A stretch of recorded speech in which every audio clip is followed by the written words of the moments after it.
The Motor Dream podcast is recorded on Wallamedigal land of the Eora Nation. Sovereignty has never been ceded. We need an Indigenous voice to Parliament and a treaty. It always was and always will be the lands of the First Nations of Australia.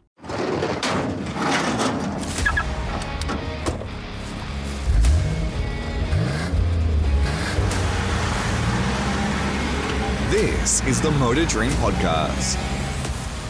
Hello, I'm Connor McNally and welcome to the Motor Dream Podcast. This is a podcast that delves into the age-long question that every car and motorsport enthusiast has. What cars they would like to have in their own dream garage if they had the budget and bank balance to afford it. Each episode that's released every 2 weeks, I get to chat to people within the motoring and motorsport world, be it a driver, rider, mechanic, team principal, or within the media, and ask them how they got into cars or bikes and what their dream garage is. Along the way, you may even hear from some well-known personalities who share the same passion for cars as those in the motoring and motorsport world do. The premise to this podcast is rather unique. I tell my guests that one day they wake up and check their phones and they discover they receive a text to say that they need to check their bank balance.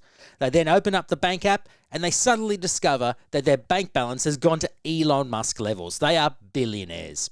As soon as they discover their newfound fortune, they get an email from this mystery benefactor and it tells them that they can spend anything that they like and buy any car or bike or machine that they want. But there's a catch. They are only allowed 3 cars or bikes or machines in their dream garage. It sounds easy in theory, but trust me, it is not. This is going to be quite a fun, intriguing, and at times educating experience, and I hope you're ready to come along for the ride.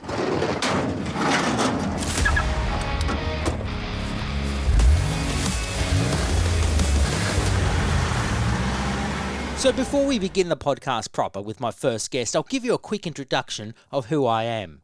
I began my career 25 years ago this year, starting out as a motorsport rider in 1998 with hopes and dreams of cracking it to the big time and writing for the big publications of the time, which are Auto Action, Motorsport News and Motor Racing Australia. But hopes and dreams aren't enough. You have to take the road of learning the hard way, and that's what I did. It took me a few years to find my feet, along with some tears and some doubt, but I did get a regular contribution with Motor Racing Australia magazine in 2000, which became a regular thing for 10 years. Along the way, I learned voiceover and TV presenter training with Max Rowley, with the hopes of being the next Mike Raymond, and I did get there somewhat. But not many get to make it a full-time career, and those that do have done so by plenty of research and being in the right place at the right time. But TV production also intrigues me, and I learnt the trade to eventually work on 2 long-established motorsport shows, Checkered Flag for Fox Sports and Speed Week for SBS. I even managed to do a smattering of work with supercars. Now I'm a senior producer and editor for SBS Sport, and being part of a culturally inclusive public broadcaster is a great honour and a privilege to be a part of. And I never really gave up on commentating. I just found another angle in podcasting, and I found my voice with the EFTM F1 podcast hosted by Trevor Long that ran for 3 years. Now I have my own voice with the Motor Dream podcast, and I'm ready for this new adventure.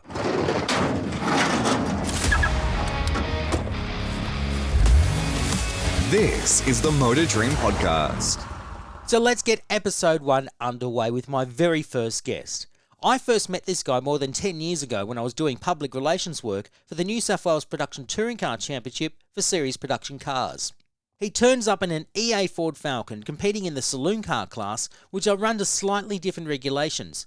And he comes along and drives the wheels off this thing against more powerful and more advanced machinery, and he impressed quite a number of people. Since then, Luke King, who's originally from the central coast of New South Wales, goes on to impress more people with his raw talent in Formula Ford, the Toyota 86 Racing Series, and more recently TCR Australia. Now he's moved up to one of the more prominent categories in Australian motorsport as he embarks on his maiden campaign in Carrera Cup Australia for the Sydney-based Wall Racing outfit. His professionalism both on and off the track is exemplary. The amount of time and dedication that he puts into making sure his sponsors are looked after is one that is 100% fully committed, and his media skills complement that talent accordingly.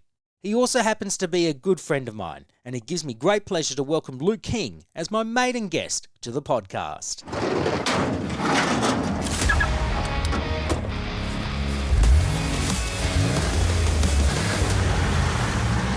Luke King, welcome to the Motor Dream podcast, and thank you for being my very first guest on the podcast. No worries, mate. Pleasure to be here. I've been making a little list on my PC ever since you first hit me up about the idea. It's a very difficult question to ask, and so I've got some overflow ideas here. But yeah, there'll be a few cars here that create some conversations. I'm pretty sure it would, and I appreciate you joining me on this little adventure that I'm about to partake with you and just about everyone else. So thank you for giving me your time. You are, without a doubt, the most professional racing driver that I know personally. I've known you for more than 10 years, and I remember you started out in state-level racing in a Ford Falcon saloon car, of all things, and you did things in that car, racing in the New South Wales Production Touring Car Championship, where you were doing things a Ford Falcon EA should not be doing against much more powerful cars, and you almost won the state title. So, your raw ability has just been incredible, and you've gone on to some really good things since then. You're racing in Formula Ford, Toyota 86, TCR, and now you're in Carrera Cup. Are you amazed of the trajectory of how your career has gone in the last 10 years?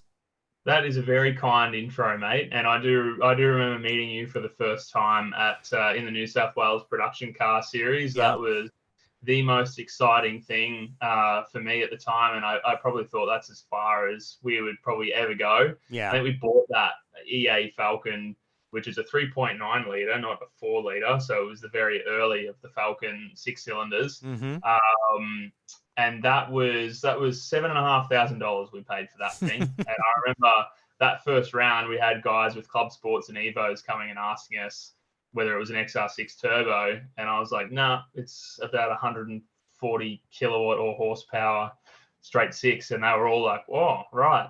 So yeah, I feel like I should probably repost some of that Falcon onboard because it might get some good You should. on YouTube. You should, because you flung that thing and you were very competitive. Like it wasn't an outright car, but you, as I said, you were doing things in that car that a normal Falcon shouldn't be normally doing against the likes of the Evos and the Club Sports. But you did some really cool stuff. Do you look back on that with fondness? I do, yeah, I do, and probably because, as I was saying before, I thought that's probably as far as we get. So, in answer to your question of like, how do I look back on my career journey? I kind of have. It's definitely one of the things that sticks in my mind from my parents was that perseverance pays off, and that is definitely our story. We've just stuck in there, kept going when it got hard, and made it through. I probably never saw myself as a Porsche Carrera Cup driver. That was a very high goal. I don't even think it was on my goal list. It was that high. Yeah. But we're here. We've got some great sponsors on board, namely Mautai, our major partner for the season, and a lot of other supporters that have helped us get to where we are. And it's just a privilege to still be doing it and, say that I've been racing cars for the last 10 to 15 years and doing it professionally now is very, very cool. Not many people can say that they've done it, so I'm just very proud. And you have to be pretty proud. I remember when I first met you, you really were keen to make your mark as soon as you could. And you did have a lot of support, just a lot of family support too. Your dad has been involved in motorsport for a very long time. And in fact, it just seemed natural for you to be born into motorsport because your dad worked with the likes of Alan Moffat and he also did NASCAR as well. So he spent a bit of time in the United States. And I was reading a little bit about his bio on your website. And it's just amazing the amount of people that he's worked with. Johnny Goss as well, 2 times Bathurst winner. There's some interesting names that your dad's worked with. So do you think your life was ever going to be anything else outside of motorsport, or was it just it? I think as long as I can remember, I've looked back on my life and there was either a Hot Wheels car in my hand or there was a piece of Lego that was getting built into something with wheels on it. And there just is not a time that I don't remember cars being in my life. So I think my first Bathurst was when I was maybe the first year I was born. It might have been 1990. I think Dad would have been working with Colin Bond with the Caltech Sierras back then. Yep. So yeah, it's kind of just always been there, which is funny because my brother Grant, who's only 13 months younger than me, he has no interest in motorsport whatsoever.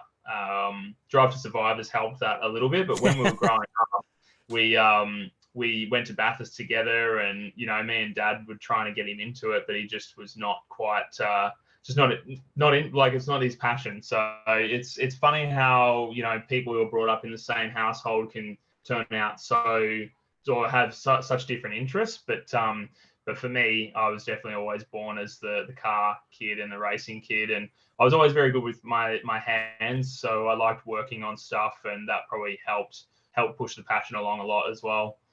That's fantastic. That's a great story to discuss. It's when did that drive of wanting to become a race driver first come about? Obviously, you were good, working on a car with your dad, in the backyard and everything. But when did that drive of, I actually want to be a racing driver? Where did that first light up for you?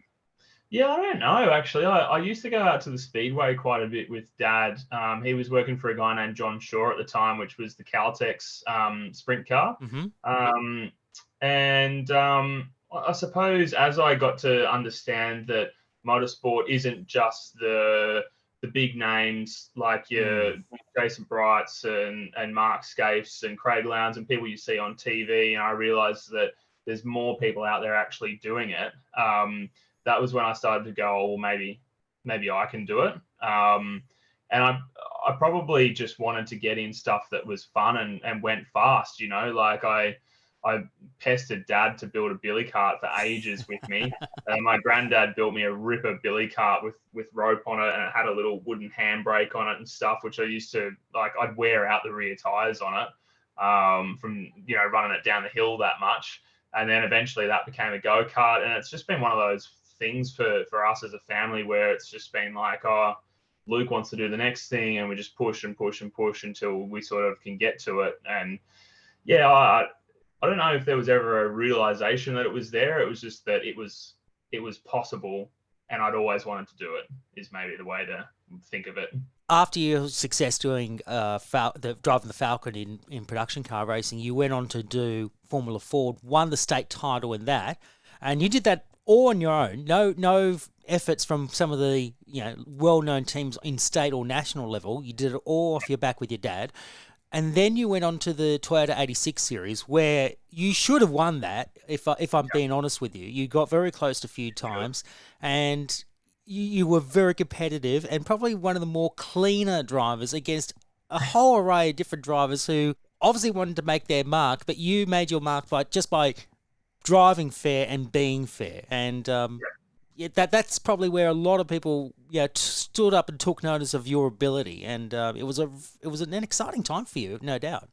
Yeah, definitely. Yeah, I do look back fondly on the Formula Ford days of backing my open trailer and Falcon station wagon in next to the big Sonic truck, or whoever the big team was in Formula Ford that we were parked next to in those days.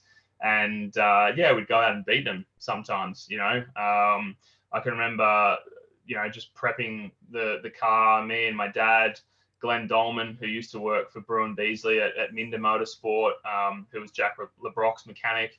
He would fly up from Melbourne and help us out, and it'd just be a three-person thing.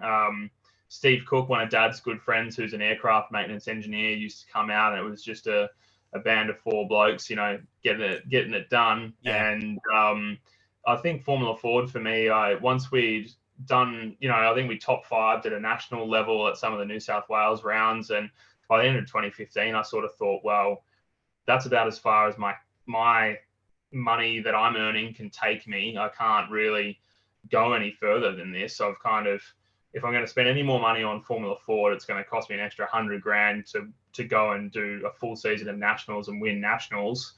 I don't have that. So it's going to need sponsorship, and I'm going to need to work harder and harder on it. And then the 86 came along, which, all credit to Neil Crompton, Neil Bates, and Airtime Autosport and Toyota for putting that series together, because for me, that category filled a very, very a gap that needed to be filled in that market of categories, because from a Formula Ford at let's say 100 grand a year through to Carrera Cup or even V8 Utes at the time, it was a $200,000 or $300,000 jump up to the next category. Yeah. And 86 came in and really filled that gap and gave me that opportunity to get up on the main stage and fight against Will Brown when he was making his name, and fight against the likes of Steve Owen and some of the guys that have come in as invited drivers, which I think if the 86 series wasn't around, we probably wouldn't have got as far as we have now. I can only think of the 86 series as probably been the only Australian-based one-make series that has made a significant impact in probably the last 5 to 10 years, and breeding the current generation of drivers that we're now seeing making their mark. And as you said, you had a number of professionals coming in for an invited drive: Steve Owen, Garth Tander, Glenn Seaton, Stephen Johnson, Leanne Ferrier as well. There's some really cool names in that field that have really stepped up and not only coached you, but also took it to you, and you gave it back to them in spades. Yeah, definitely. Yeah, I think that was definitely the good thing, was that you could go away from the 86s and say, well, I raced Chris Pither and he's, top 10 in supercars at the moment and I beat him. Or, same with Bridie. When Bridie came, you're racing against the next Bathurst winner, like you're racing against Luffy, who's in Walkinshaw as a co-driver, and you're beating those guys. Jason Bright and Warren Luff we're talking about here. Yes, exactly. Yeah, sorry. I think for when Formula Ford was, say, the category that was supporting supercars, and that was where all the young guns were coming through, you didn't have that element to it. Yeah. So I think that's quite good. I still think that most drivers could do with a really good grounding of a year or two in Formula Ford and then go to 86 would be really helpful. I think all of my Formula Ford experience really helped me with the 86, with knowing how to do data and how damper packages worked and spring rates and all that sort of stuff. You learn all that in Formula Ford.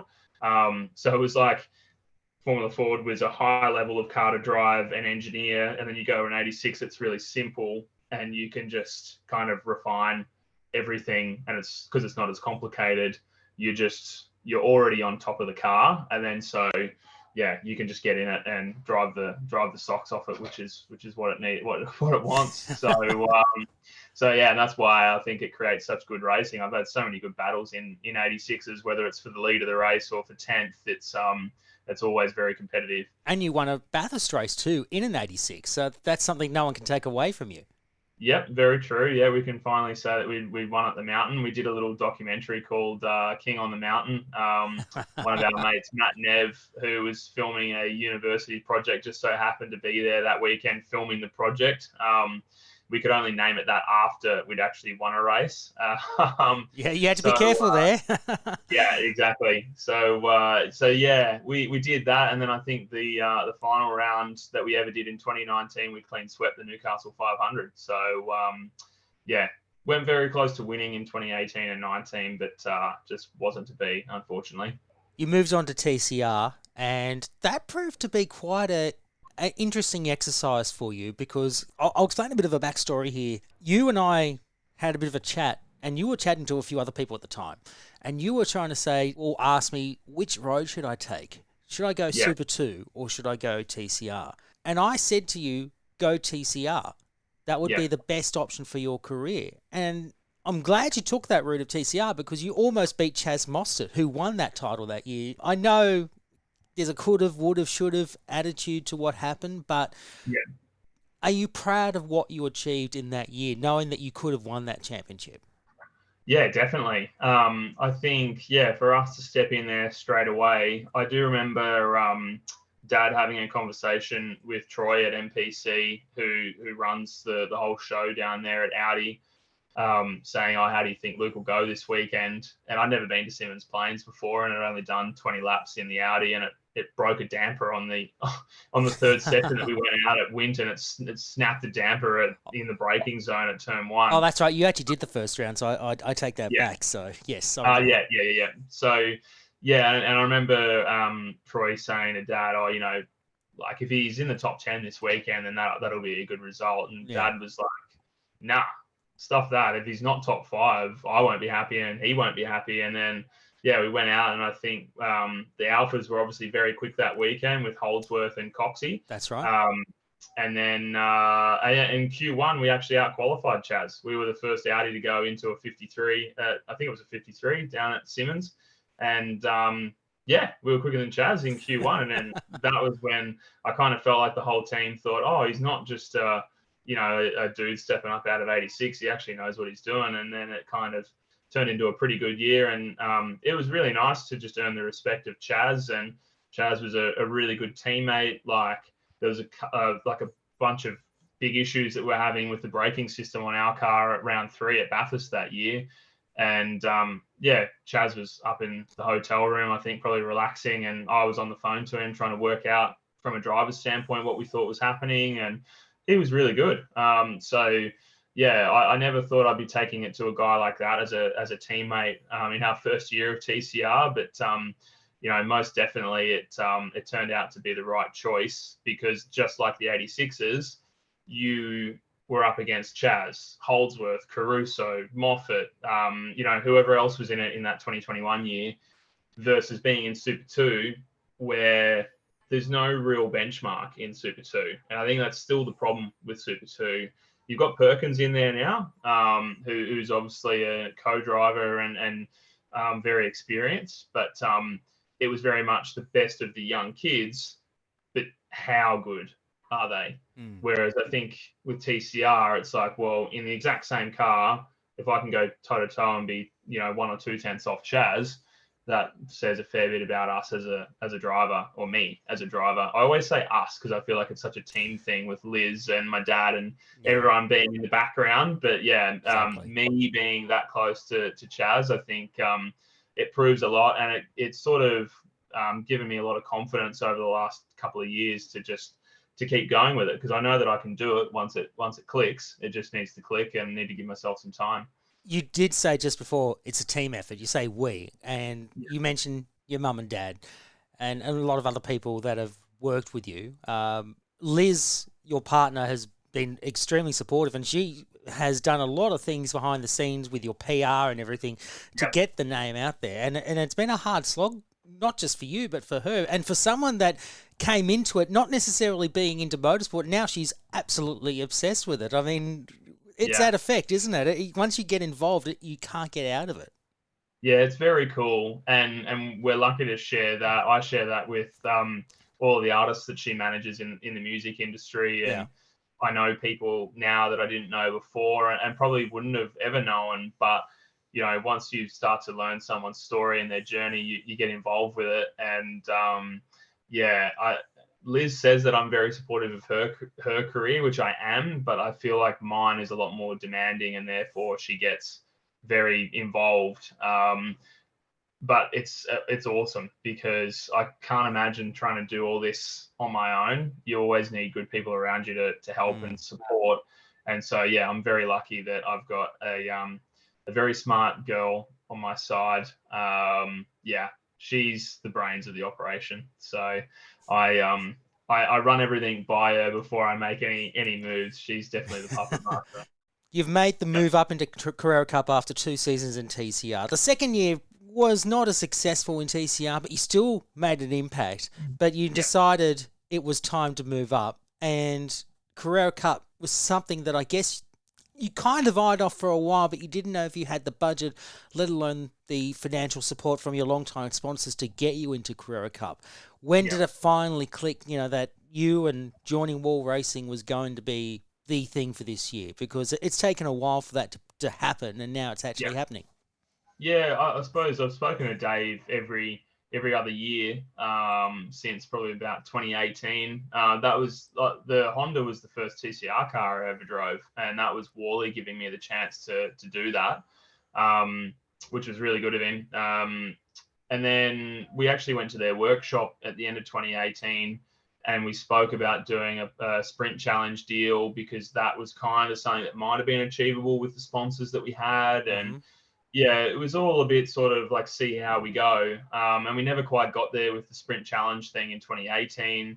And then a deal sort of just never really worked out for the Honda during my time in TCR.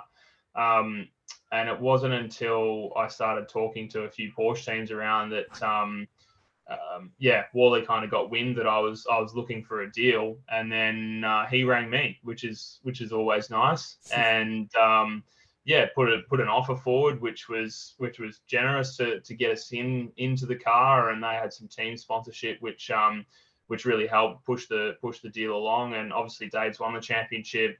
They're a good team. They have a bunch of other cars that they prepare there. They've got a lot of experience. So, for me, I think it's always important to have a good teammate that's going to push you. Dave is that for me at the moment. I'm trying to come up to Dave. It's only our first round, so there's still time there. But yeah, I'm hoping that halfway through the year, I'll be the one that's, helping to push him as well. And we'll both be going faster because of that. So, the deal actually happened fairly quickly because Dave was very straightforward with me. I needed to get something done pretty quickly because I would have liked to have had it done in December, but it was probably middle to the end of January by the time we finally settled on something. So, and that's obviously me and Liz in the background trying to collate all the sponsors and figure out how it's all going to work. Yeah. And Dave was just great with, helping us figure out how that was all going to work, and getting activations done for the sponsors. And, you need the team to want to help you with that stuff, because if they can't, it makes it very difficult to try and merge it all together as a sponsorship program. So, happy to say that we're finally there, and hopefully we'll bring some wins home from our debut season. I know Wally's never had a 1-2, so we'd like to get a 1-2 on the podium, preferably with me on the top step. But if I was on the second step, I wouldn't be complaining. It'd be nice to have two of those wall racing Porsches, leading it. Careful what you wish for, though. Yeah. I must admit, I'm very happy for you that you finally got to Carrera Cup, because it now puts you front and center in the eyes of people in supercars and maybe even other categories. Carrera Cup is a very technical category. Yes, it's a one-make series, but it's these cars are so different to anything else. They're virtually GT3 spec cars. They're rear engine, rear wheel drive. They've got tons of horsepower. They're not as fast as a supercar, but they make the lack of straight line speed in the corners and everything. Like, you really have to drive those cars, and it's a different balance altogether. Have you got your head around the whole concept of driving a Carrera Cup car? I would say no at this point in time. We did a test day recently where I've gone back from left foot braking the last 2 years in the TCR car to now back to right foot braking in the Porsche.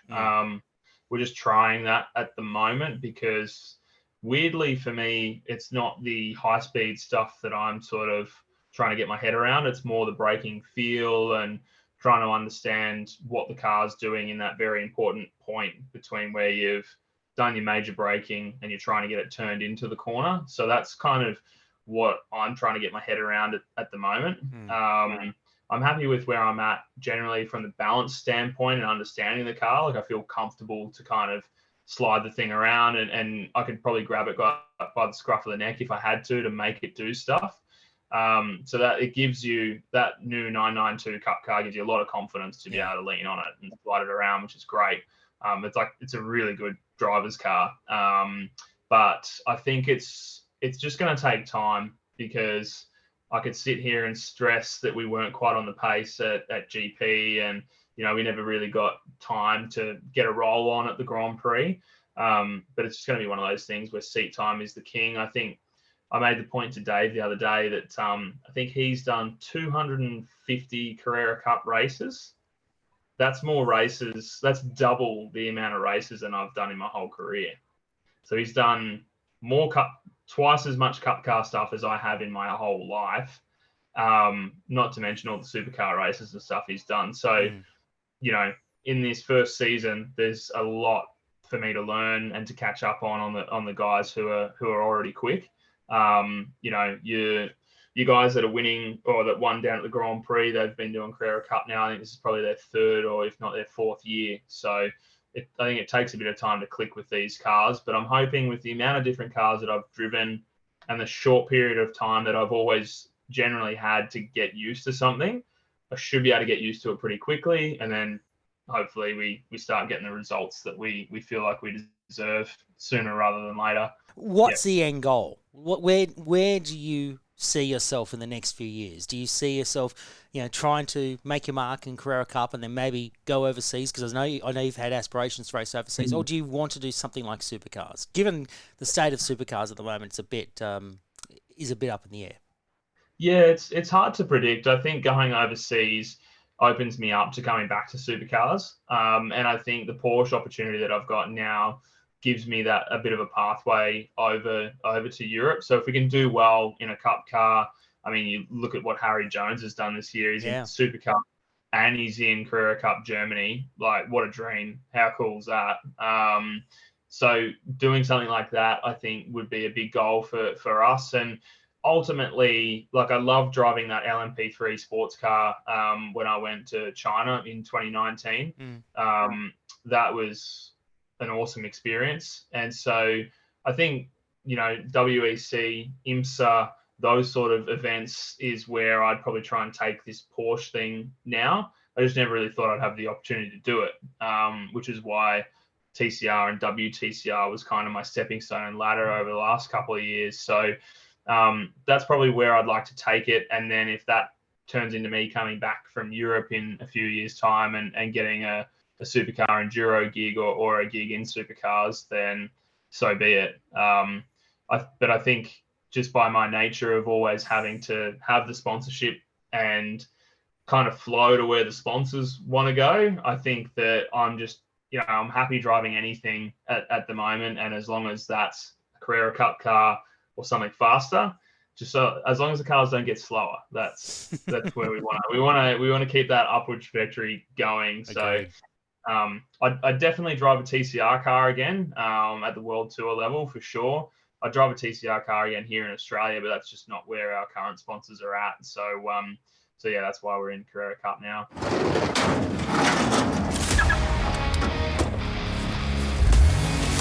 This is the Motor Dream Podcast. Let's get to know a little bit more about your love of cars, because obviously motor racing is your life, and it just seems natural that you love cars as much as you love motorsport as well. Actually, one quick question. Has Liz gone onto the car bandwagon a little bit by virtue of you two being together after the last few years, or is she sort of like, I'm happy to support you, but I'm on the fence? I would say, yeah, definitely. She's all over it. Like, she probably loves the background stories and the gossip in pit lane more than she does the cars, but she definitely gets excited at the track. Nervous excited is probably the way to describe it. But yeah, no, she gets excited for it, loves it. She's been on multiple hot laps, and I'm very, very keen to take her in the Porsche because I think she'll love it. Yeah. So yeah, she's all over it. We don't have any cool cars in the garage at the moment, but I'm sure if you gave her this unlimited budget, she'd find somewhere to spend it. I think we might have to get her on the podcast and have a chat about that. Okay, let's delve in a little bit more. What was the first car that you drove? First car, so as in first car I owned or ever drove? Ever drove, like the first. Well, actually, first car you owned. Let's ask the first car you owned. Okay, so I reckon.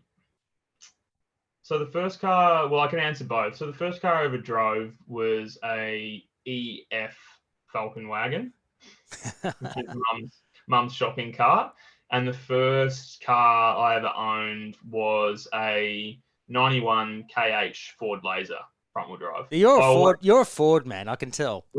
Well, look, when your dad works for Alan Moffat and John Goss, you're going to become a Ford family, aren't you? I love it. Absolutely love it. What about the first road trip that you remember? First road trip? Yeah. First road trip was, again, mum and dad in the Falcon wagon up to Gold Coast from Central Coast where we lived, and my pa, who actually, you're going to love this, played for North Sydney Bears back in the day, was a big Norths fan. Yeah. And he told us that we were going to have to get needles and injections to get over the border, and was riling us up from the point when we left Sydney to getting to the border that we're going to have these needles. And Mum went along with it because she's just as big a shit stirrer as what my pa was.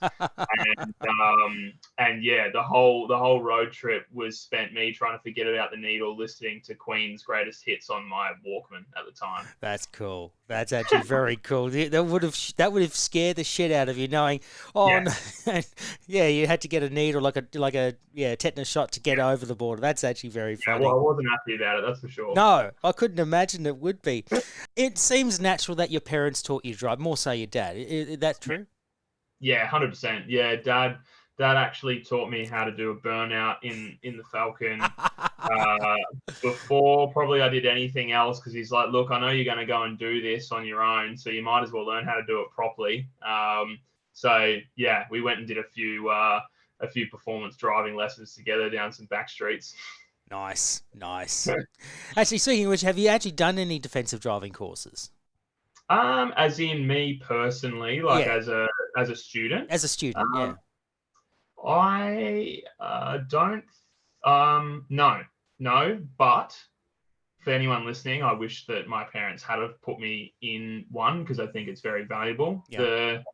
One of the only time I've taught defensive driving and performance driving, obviously at all the corporate stuff that I've done. But the one time that I've sat down and been a student is with Rob Wilson over in the UK. I saved up to go and see Rob and went and did driver coaching with him over at the airfield there.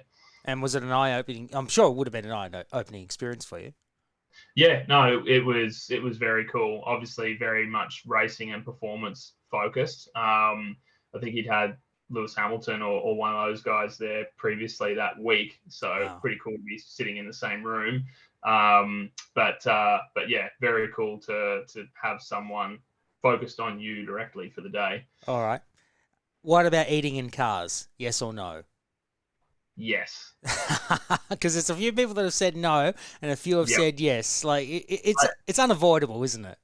It is. I think it very much depends on the car. I'll say that. All right. Explain. If it's my workhorse, or if it's a road trip car, it's going to get eaten in. But if it's somebody's $1 million Ferrari or Aston Martin or something, I'm probably not going to take my almond cappuccino in there and risk spilling it on the seat, if you know what I mean. Fair point. Yeah. Fair point. I agree with that. But mind you, I'm guilty of that, which kind of riles up my fiance. But we'll leave that one alone. What's the worst car you've ever owned? The worst car. Unfortunately, I'd have to say it was a car that I saved up for. It was a Subaru RX. So I had to go the RX when I was on my P plates, because you couldn't have a turbo. Yeah. It looked like a WRX. It was the best car and worst car I'd owned, because it got me into a bit of trouble, because it always wanted to be driven hard and I wanted to hear the sound coming out the back of it. But also the head gasket went on it, which for a P-plater at the time on an apprentice wage wasn't a great thing. It wasn't very practical, couldn't tow a race car or anything. And in the end, I had I wouldn't say quite a bad accident, but just an accident in it where someone pulled out in front of me and I T-boned them. So it actually was another P-plater that thought he had right of way. And that destroyed the car. So yeah, it was the best car from the aspect of I loved the look of it and loved owning it and being in it and driving around town in it. But it was old. The head gasket went and then it got crashed. And so it's just the drama in my brain of having that experience. The poor RX. Oh, poor thing. You flogged it to death basically, but it just wasn't a happy experience, I take it. Yeah, exactly. Okay. Yeah, that's right. Yeah, I would own another one now. We got the money to, so I can't say why not. Yeah. All right, one final question before we move on to the real deal. Yeah. What feature do you wish they would bring back into the modern day car? Feature that has disappeared from cars. I think One of the things, and this is very basic, but first thing that comes to mind is that everyone seems to be going this touchscreen type situation. Dials and buttons are very easy to grab and turn and twist and press.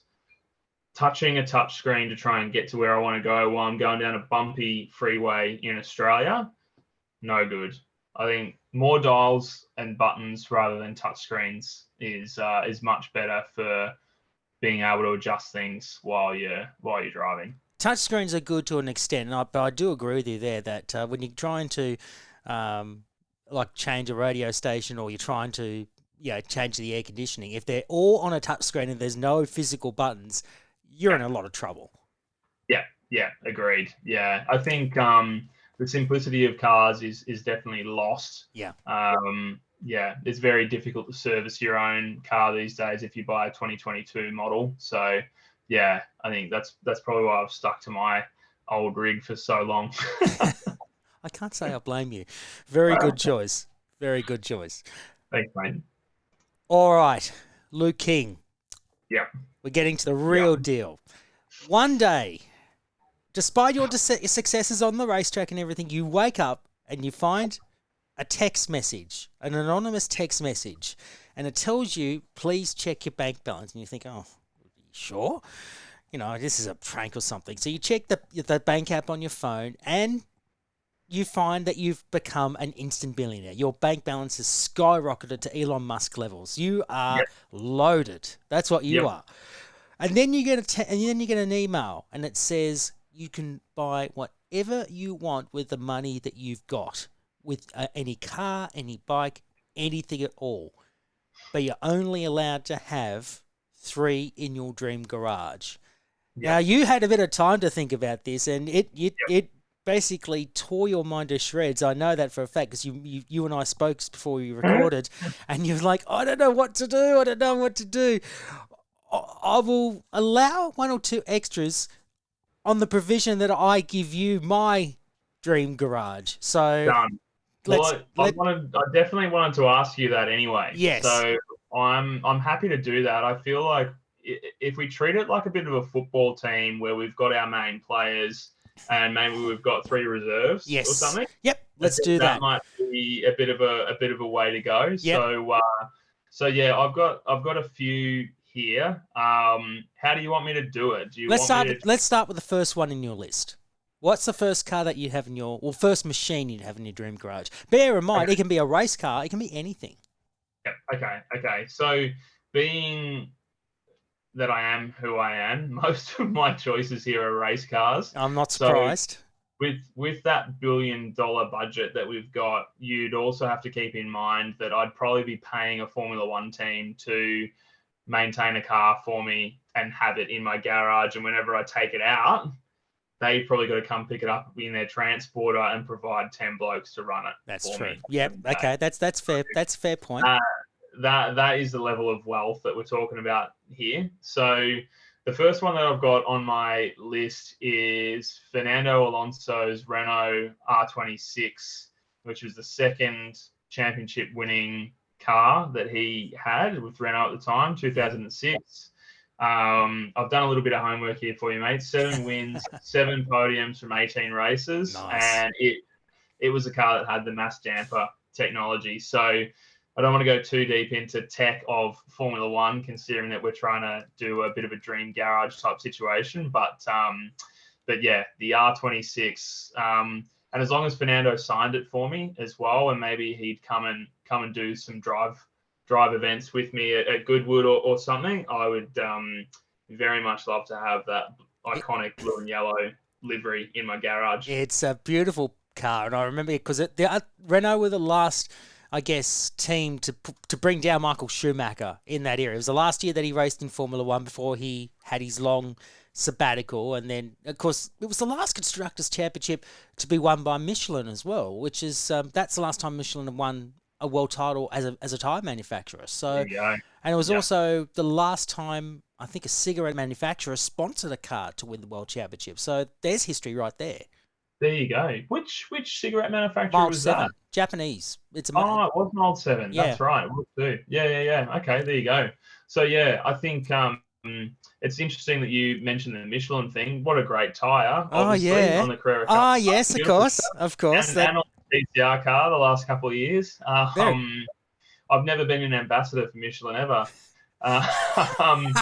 No, I agree. There's so many iconic things about it. The way that Alonso drove that car that year, where he would just give everything into the initial input of the steering and wait for the thing to grip up, and just the way that he worked out how to drive it was really cool. So and just that iconic V10 sound as well. Like, it was the last of that sort of big V10 era. We That's went right. to V8, not long after that. And I think for me, like, I really wish we had something bigger than a V8, than a V6 in the cars now, because I just feel like Formula One for me is that iconic scream. Yes. And yeah, when you had teams with such a long rev range that they could do notes to a song or a national anthem, like, that's where we need to get back to. So I'd be, that's car number one for me. That's amazing. That's a pretty cool car. And I can't say I blame you for that choice, because you look at it and you go, oh, it's that sound, that Renault V10. It's just unbelievable. And, of course, Alonso's the last Spaniard to win the World Championship, and he's also still racing. I mean, he's what a legend. 42, and he's still racing and still competitive in a midfield car. I still can't get my head around that. It's just incredible. So good. Yeah, it's very cool. Did you want me to give you my first one, or shall we continue with your list? Yeah. Why don't we do that? All right. My first one, E30 BMW M3. No, and that's not the race car, the road car. I've always wanted the E30 M3. I think ever since I saw Jim Richards and the JPS BMWs back in the day, and then Tony Longhurst when he brought the 2.5 litre version out, they were a very, very nice car. I mean, I know, they're not as fast as they are these days, but when you look at that car, like, just the body kit on them, and just the fact that they were built to beat everything else in the World Touring Car Championship that year, and it's just to me, that's still a beautiful car. Very iconic car. Yeah. Did that ever become a DTM car? Yes, it did. Yeah, racing DTM. Quite successfully too. So it did take it up to Mercedes Benz, and I think Audi at the time too. So it was a very competitive car back in the day. Iconic car, probably what helped start or kick off the M brand as hard as it did. Yeah. Such a good little driver's car, and I can just. The cool thing about those old cars is with some of the bits of leather and things like that in, they just get that, like, patina on them, and the smell, and it's just a good classic car to have in the garage, and something that you could still go and flog absolutely at a track reliably as well. I think I kind of missed the boat a little bit, because it's like those cars are now worth almost six figures. Oh, yeah, I know. It's pretty wild. And it just hurts, because there's a part of me that wished I should have got one probably 10, 15 years ago when I had the chance, and it doesn't. Absolutely. But, but very, very cool. A lot of street cred with that car. Definitely. There's still quite a few of them in Japan. There's a huge market of them in Japan. You can probably go and buy one from Japan and bring it out and get it compliant, and then drive it on the road. That's how good the car is. Maybe that's the route you should take, mate. Probably going to need to. Well, I've only just come back from Japan, so I should maybe do another trip. You know all about it, then. All right, your second car in your dream garage. Dude, it's so hard. I'm looking at this list here, and I'm like trying to whittle it down. I know that the option is like cars, bikes, boats, but I'm very much struggling to put a bike or a boat above. That's fine. That's fine. Yeah, it doesn't matter. So even if it's all race cars, I'll be a happy man. So all right. So this one kind of popped into my head as we were talking earlier, just about growing up and being a kid and all that sort of stuff, and racing. And one of probably the most iconic liveries I can remember getting up to watch on a Sunday morning, when the WRC was properly getting televised, and it was big with like your Mackinnons and your Peter Solbergs and all those guys. Yeah. So I'm gonna say, I think I've got the year model right, but I'm gonna say Peter Solberg 2004 Subaru World Rally car. Oh, the Impreza. Yeah. The Impreza. It's probably the not as maybe iconic as the original Impreza that first came out, but that 2004 car, especially the WRC car, the way that they had that rear wing on it with the big slats in the back of it, and when it was in tarmac spec, where it's low to the ground, it's got that really nice like flat front lip around the front splitter. Yeah. Like the headlights, I think on that WRX were really nice. And again, like it's kind of the driver for me, like Fernando Alonso with the Renault. I loved him as a driver and a personality. I really loved Solberg as a driver and a personality, like a lot of natural ability and a lot of flair. And I just think like that livery, like that was in Gran Turismo for us growing up. It was, like the early PlayStation kids were all over that livery from Gran Turismo. And yeah, just an icon. I think from a circuit racer's perspective, it would be rad to have a really good rally car in the shed to go out for a burn. That's pretty cool. Like I just look at that car and it's just a joy on the eye, and even the livery because it carries over from the 555 cigarette brand from the mid to late 90s, which was synonymous with Colin McRae back in the day. And those for anyone that grew up, say, particularly in Southwest Sydney, those cars were like, you could not have those cars around in Bankstown or whatever, because you know that if you did, you knew that you were a target to have that car stolen. It was the most highly stolen car in Sydney. Like everyone wanted one. Exactly. Yeah. It's just 100%. And I think people still idolize it, and I think it's still the insurance premiums on those cars, I'd say even now, after all these years, are still quite high because of the reputation. It's just I don't think I've driven one. Sorry. I've driven one, and I like it. Have you? Yes, I've driven one, but I don't know if I could ever own one. Yeah, okay. As in the road car, the STI? Yes, the STI, yeah. Okay. I think, they're a nice car, but I would definitely have one as a road car if you gave it to me. Yeah.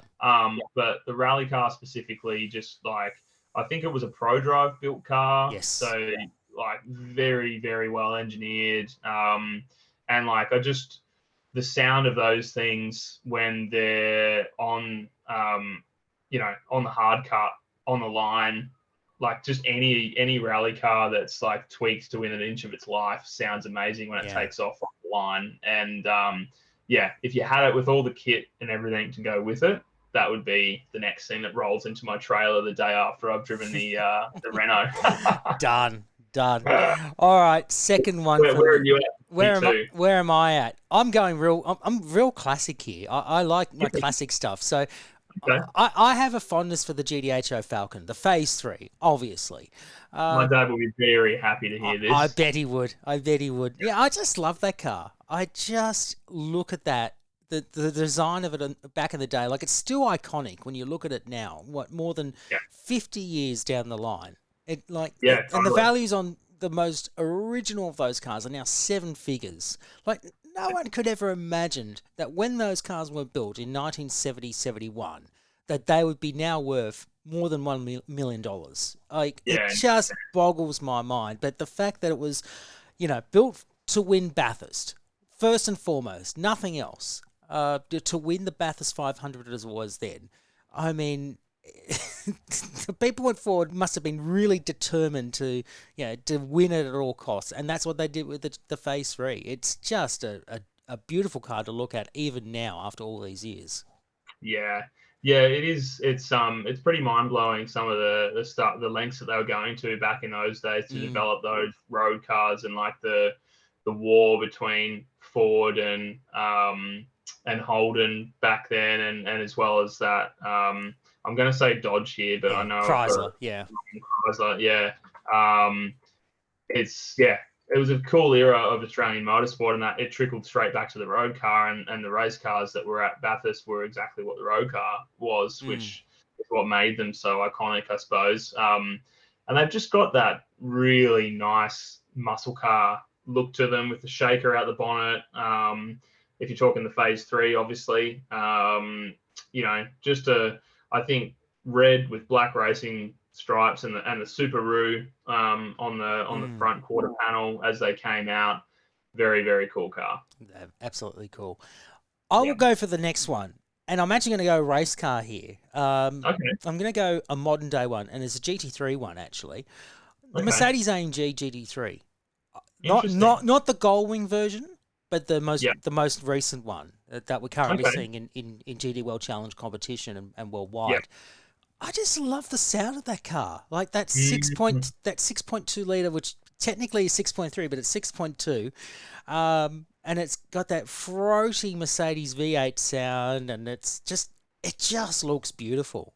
It really, really does. Like, it's aggressive, but it's beautifully aggressive. And every time you listen to it race, it's just a joy. And I race it on in the sim because I've got a sim as you do sim racing every now and then, and I just love driving it. I try and drive it around Bathurst, and it is technically a very difficult car to drive because it's very front heavy, but it's just, I don't know, it's just a nice car to drive, and it's just so balanced.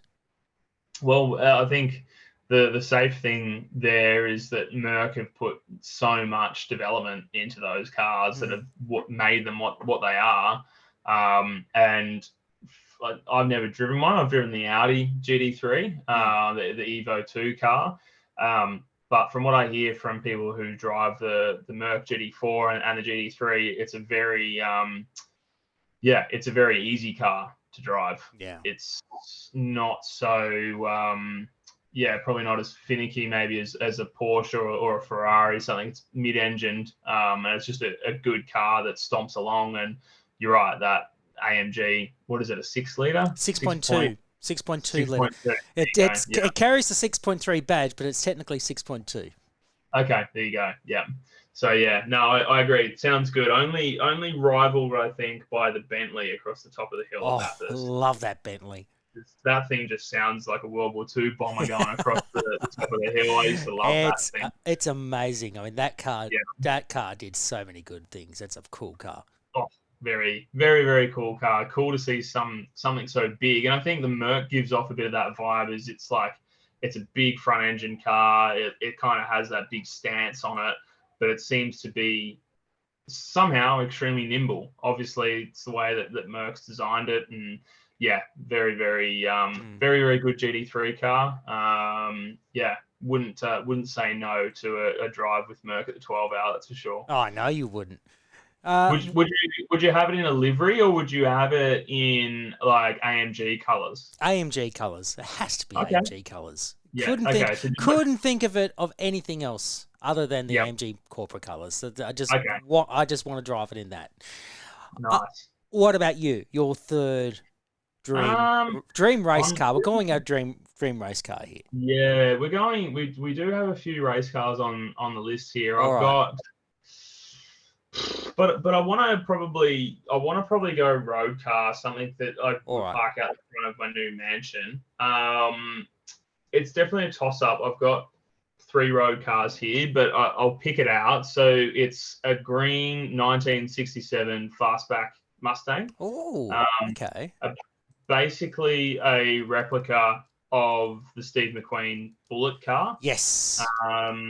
Is what I would go for. I would get, and because of my background, again, sorry to those listening who just want to talk cars, but for me, it's a personal thing. I'd want to have Dad come and build the Ford motor. I'd want to probably look at maybe doing some resto mod type stuff to it. So it wouldn't be, I'm not talking, let's make this thing a classic and have it exactly how it came out. I'd probably tweak it a bit so it's a Luke King Bullet Mustang.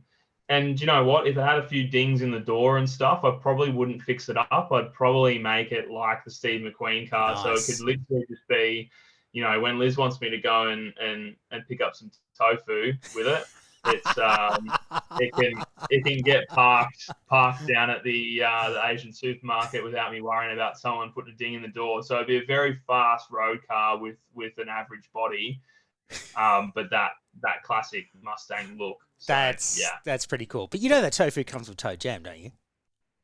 yeah. It's an old joke, but it works. Well, I thought you were going to say, don't you know tofu comes in an 86? Actually, no, you're right too. That's cool. No, actually, if I'm going to have a Mustang in my garage, I'm going to have the Fox body Mustang from the mid '80s, the one that Dick Johnson drove. And I told someone this recently, and the reason why is that when I was growing up watching the Channel 7 coverage back in the day, to me, that was my first memory of what a Ford Mustang was. Dick driving that green stuff Mustang, and it just had a beautiful sound with that 302 Windsor. I mean, it was a small, fastback body, and it was just so different to the other Mustangs that I've seen in the past. It's a cool little car. I would definitely, if I was to build like a replica or build a high performance version of that with some modern machinery, I'd definitely go with that style of Mustang, that Fox body. It's a nice car. I still think Dick's Mustangs were the shit back in the day. I thought they looked great then. They still look great now. Yeah, I think with that, from what I remember, it had it was the green tough car, and it had that white. It had like a white 5-spoke on it, but it was a Group A wheel, and they were very circular 5 spokes, but they had nice lines in it, like deep dish rim. It looked like a really nice car. I think there's definitely a few Ford lovers and maybe classic lovers out there that would go, really, that Mustang? But I can see why. It's something different and it's cool. And why not is probably the question. I agree. Yeah, it's just for me, that was my first memory of a Mustang. That would be just, I'd have that in the garage, and I'd probably do it as a daily drive if I wanted to. It's just be nice to pop down to the shops, grab some tofu, and then grab an almond cappuccino, and then head to work in it. Love that. All right. So we've heard that's your list. Have we got one more? That's our run-on side. Well, okay. So if I've got one more. I'm looking at here. There's a boat on the list. I kind of feel like if I've picked those 3 cars, I've kind of got that now. I'm going to add a boat to the list. All right. It's a personal thing for me, but there's a family connection here, right? So a bit of background is that my dad worked for John Goss, 2-time Bathurst winner and Australian Grand Prix winner. Mm-hmm. His brother Paul is a very, very talented sailor, international sailor, and he is the captain of a super yacht named Adix, which is owned by a Spanish billionaire. You spell it ADIX. Beautiful. It's like a modern classic 3-masted schooner. So it's quite a big boat, 212 foot. Gorgeous inside and out, but a proper sailing yacht. So it raced the transatlantic yacht race. I can't tell you how many times, but it's done the transatlantic a couple of times. And it was redesigned by Paul back in the early 90s. They did a full hull refit and everything on it. And I just think that even though I probably couldn't park any of my cars in there and take them anywhere, that if I was going to roll into the Monaco Grand Prix with all my billions, I'd probably get Paul to sail it in there for me with no engine, and then just take all the sails off and just cruise into the harbour there at Monaco and do a bit of a staunch entrance. So I'd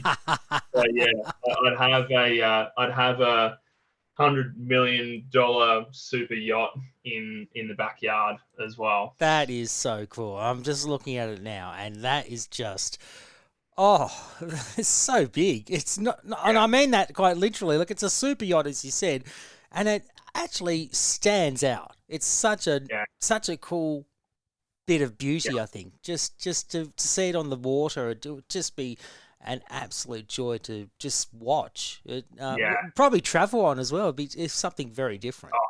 Yeah, it's quite amazing. I can't believe, looking back at it, how lucky I was to be given that opportunity by Paul.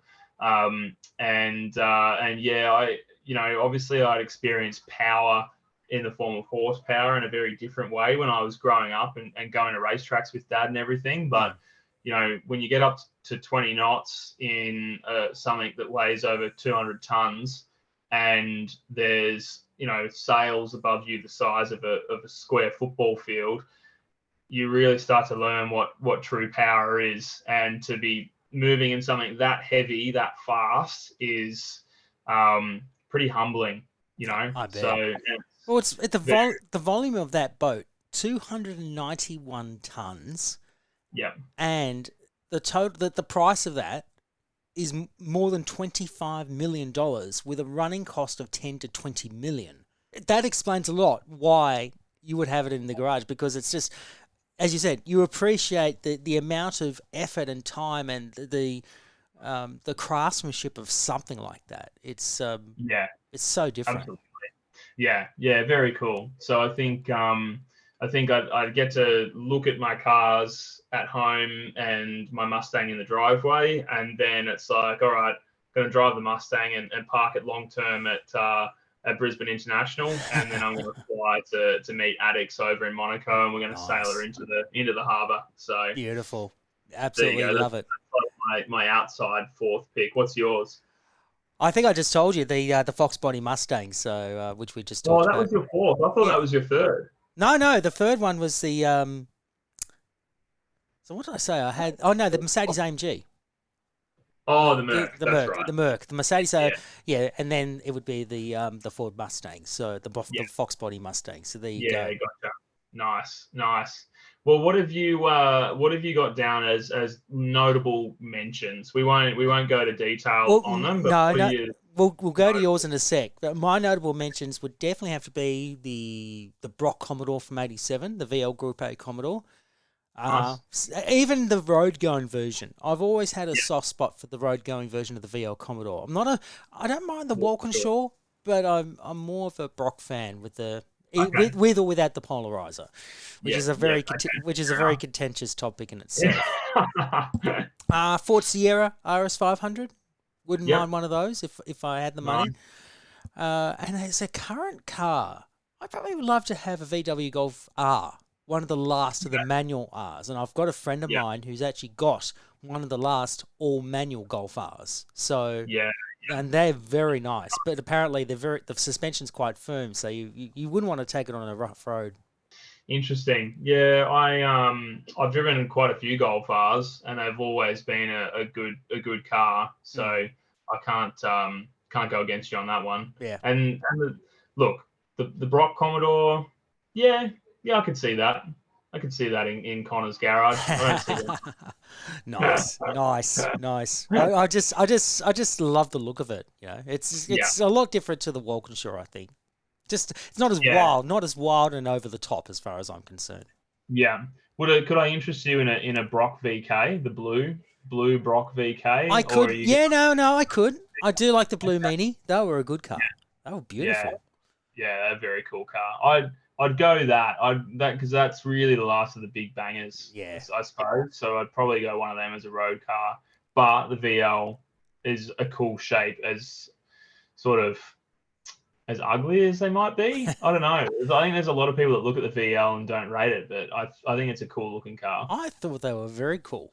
I love the front end on them. They were great. Definitely. Yeah, I agree. So what's your honourable mentions? Honourable mentions, there's a couple of race cars that missed out. So there's a probably not a very well-known race car. It's the Honda RA 300, which was driven by John Surtees back in the late 60s. Oh, yes.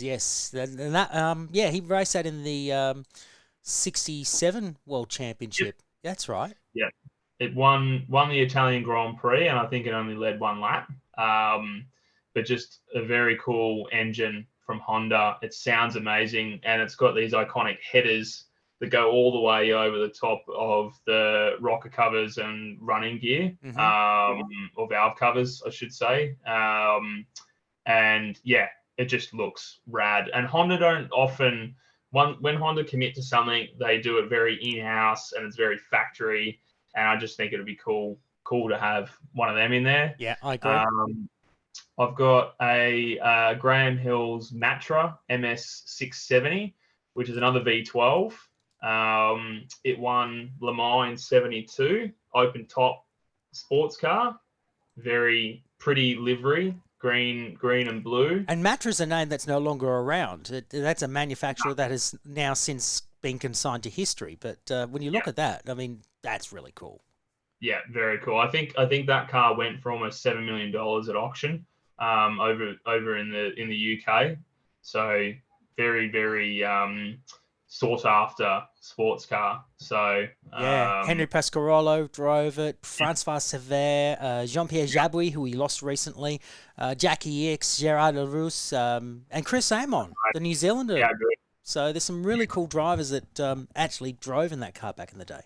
Absolutely. Yeah, I think if anyone Googles this car that's listening along, give us some feedback on it and let us know what you think. Yeah. And or if you're not sold on the look of it, all you have to do is YouTube it and listen to it go past, and that will sell you on the car. So Nice. Couple of road cars is a modern car is the new Porsche Dakar. So the 911 Dakar, which is a raised full drive 911. Yep. Or a Honda NSX, original NSX. I love them. I love the NSX. The original ones are just, I still love them to this day. They just epitomise what, in my opinion, what a supercar was back in the day. Yeah. It really took it up to Ferrari, took it up to Porsche, Lamborghini, and it held its own. And even Wayne Gardner owned one. So, and well, I don't know if you know, I'm sure you do know, but Ayrton Senna helped design the chassis in that car as well, and gave a lot of the circuit feedback for it. So not often that you get to have a link to the one and only Ayrton Senna. So yeah, I think the NSX has to be in there from my side as a driver's car, and then it's also it could look quite nice parked next to that Honda RA300, the classic Formula One car in the garage. So yeah, I think as two modern cars, I'd throw them in there as cool things to have. So many different cool cars in there, and a boat, a super yacht of all things. Yeah. That I did not expect, but that is very cool at the same time. And I applaud you, Luke King. You chose very, very well. I think Thank you. You don't do things by halves. That's one thing I've learnt about you in the long time I've known you. You don't do things by halves, whether it's trying to pick your list for your dream garage or on the racetrack. And it's just been an utter joy to actually have a chat with you. It's been a while since we've spoken, but to do something like this, and it's been great. And I appreciate you being my first guest on the podcast. And hopefully we might get to do it again in the near future. Come back and Fingers crossed. Try and do another one. Because I'm sure there's more that we could include in, if we had the money. Yeah. I think it's dangerous opening it up to being, letting. I think it's good that you've done 3 cars and not just what would you have in your dream garage. I think trying to limit people's good, but it's also very difficult as. We had to put the rule in immediately that we were going to go out to do our main team and then have our reserves. So thank you for letting me do that. No worries at all. No worries at all. It's been good to be on the show. I'm sure you'd get some good answers out of my dad if you brought him on. I probably will. At some point, we might get your dad on the podcast and have a bit of a chat. So that would be really, really cool to have, and to actually talk to him about his time with Alan Moffat and John Goss. And actually, funny thing is, just late last year, my fiance and I, you know my fiance, we went to a pub in Balmain, and we were having drinks with friends of ours, and we were actually paying tribute to a friend of ours who sadly passed away. And as we were having our drink and toasting our friend, Mr. Goss walked past us. I didn't get to say hello to him, and he was there talking with his friends and everything, but I saw John walk past, and I thought, what's the chances of seeing a 2-time Bathurst winner in a pub in Balmain? It's just, but beggars belief that you can just sit there and go, oh, that's John Goss. He's just the most and I've spoken to John a few times in the past. He's the most humble guy that I know. He loves a chat. I know that. Yeah, but he is exceptionally humble in his success, and he's always been like that, as from what I've seen. No, he was a great role model for me to have growing up, and he's kind of like our granddad, really. He'd probably hate me saying that, but he helped out my dad a lot when he lost his dad, and stepped into the family and helped us out quite a bit, and just by being there for Dad. And he was actually at the Grand Prix with us. He came to the Porsche Lounge after he accepted his Hall of Fame medal and everything. And I would don't name the pub, Connor, because otherwise everyone will go looking. But John lives in Balmain, so I can't even remember the pub that we were at. So don't worry. He's in safe hands. He's in safe hands. Trust me. If you go down to Balmain again and you go to a pub, I'm sure you will run into him within the next couple of weeks. I'm pretty sure. He loves his Balmain lifestyle. So I'm sure he does. Very cool. I think it's a cool way to end the interview. Thank you so much for jumping on, and good luck with Carrera Cup. I really hope you go exceptionally well, and I can't help but think that you've done a lot of people proud, myself included. So keep going with what you're doing. Oh, thanks, mate. I appreciate that, and thank you for having me on the pod. Hopefully, a lot of people get some joy out of the cars that we've listed, and I'll be listening to see what other cars, other famous drivers or personalities or anyone else you have on the show decide to pick. It's a pretty cool concept for a podcast. So fingers crossed it kicks off for you. Thank you, mate. Appreciate it. Cheers, mate.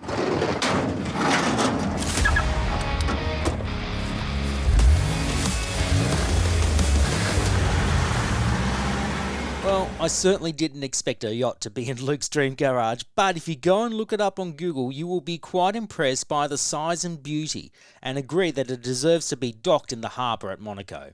Plus, I didn't expect him to turn the tables somewhat and ask me about my dream garage. I was planning to do an episode in due course, but hey, when it's episode 1, why not?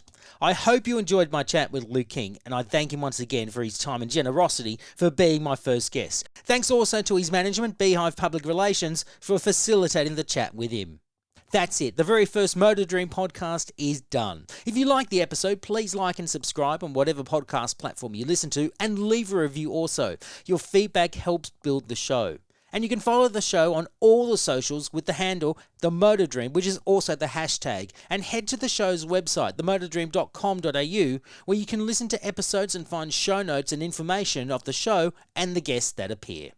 Thank you for listening to the Motor Dream podcast. I'm Connor McNally, and until next time, please drive safe. Take care. Thanks for listening to the Motor Dream podcast. This series is proudly produced by Beast Productions.